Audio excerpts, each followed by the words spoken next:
عائشہ رضی الله تعالی عنها دا خبره کوي قالت كانت عندي امرأة مسر وخذ فدخل علي النبي صلى الله عليه وسلم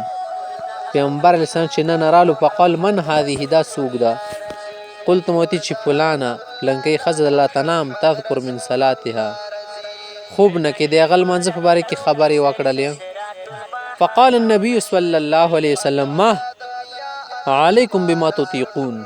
دا سما کوي بلکې څومره مطاقت وي هغه مطابق اعمال صالحه کوي ډېر غور کې نه دا په کار چې اعتدال نه خبره اوزي چې علیکم بما تطيقون ولی فوالله لا يمل الله حتى تملوا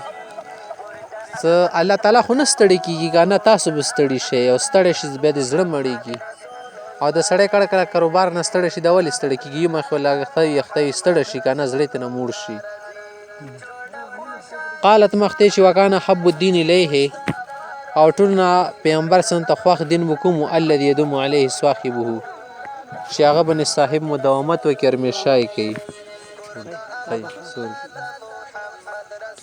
وبه قال حدثنا أبو بكر بن أبي شيبة قال حدثنا الفضل بن دكين عن سفيان عن الجريري عن أبي عثمان حنزلة الكاتب التميمي الأسيدي قال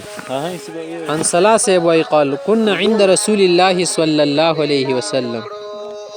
چې مونږ پیغمبر علیه السلام سره په ذکرنا الجنة والنار پیغمبر علیه السلام د جنت او جهنم خبرې وکړي حتی کان رأی العین یا کأن یلشیخا کنه حتی کأن رأی العین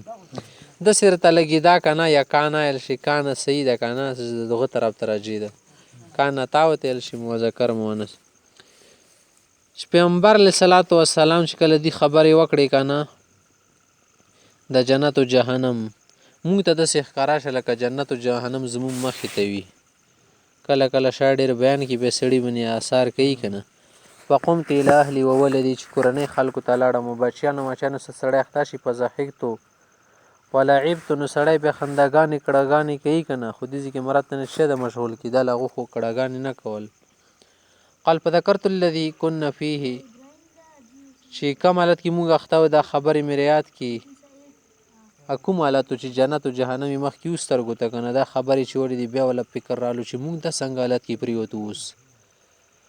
فخرجت فلقيت ابو بکر سره ملاره کې ملاقات شو وقلت نافقت زم منافق شویم حنزله منافق شوی ده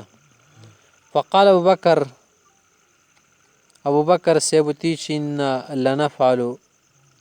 چې دا کارونه هم سره کی کنه فذهب حنزله فذكر للنبي صلى الله عليه وسلم پیغمبر سنت ټولي خبري بیان کې فقال يا حنزله لو كنتم كما تكونون عندي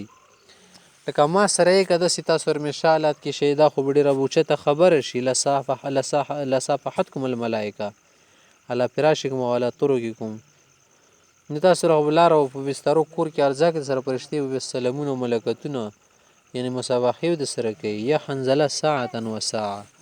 دا کله کله یې کنه چرمشا سړی په یو حالت کې نشي مداوم کېدل کله کله سړی بیان واوري ډېر جوش کې راغلی چې یار دینه بعد به دا کارونه نه کوم چې روز به ما هغه کارونه کوي دا وی پکې ښه کنه دا خبرې ځکه چې مجلس کې کوم اثرات د سړی نه ختمیږي کنه ټیک شو مجلس ول اثرات د نورو غورځي کې د ځکه خلک وای چې کا غواړي کنه چې دین باندې د عمل قایم وي همیشه د لپاره دې لپاره ضروری ده چې د نیکو مجلسو کې ارسات ایزه ځکه چې نن مجلس ته لاړ وي کنه یسوګو عالم ول تلاړ شي اثر در بنیو شو نو سبا د پر بیا لاړ شه چې په دې سره بچ شو شي په دې سره وکیدې شي بیا د پر در کې جذبه رڼا شي صحیح ده رڼا بدر کې دوباره د پر ژوند دی شي